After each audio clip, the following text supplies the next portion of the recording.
इन्होंने ही पूछा है कि अक्सर मैं सारा काम ख़त्म कर लेता हूँ तो फ़ारिग बैठा होता हूँ, क्या ऐसे टाइम में मैं ऑनलाइन बिज़नेस वाले कस्टमर्स के मैसेजेस के जवाबात दे सकता हूँ या नहीं।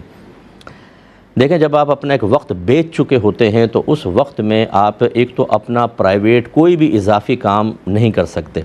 हत्ता कि उलमा ने यहाँ तक बयान फरमाया कि अगर कोई अजीर ख़ास है उसको नमाज का वक्त दिया गया तो फ़र्ज़ वाजिब और ज़्यादा से ज़्यादा सुन्नत मौक़दा पूरी करेगा।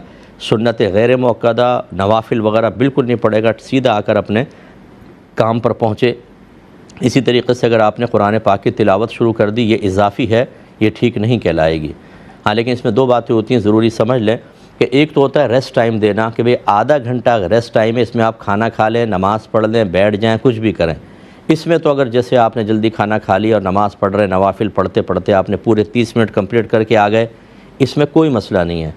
एक होता है सिर्फ़ नमाज का टाइम देना, आप जाएँ नमाज़ पढ़ के फ़ौरन वापस आ जाएँ, उसके बारे में मैं अर्ज़ कर रहा हूँ कि उसमें सिर्फ़ फ़र्ज़ वाजिब या ज़्यादा से ज़्यादा सुन्नत मौक़दा, नवाफिल तक नहीं पढ़ सकते।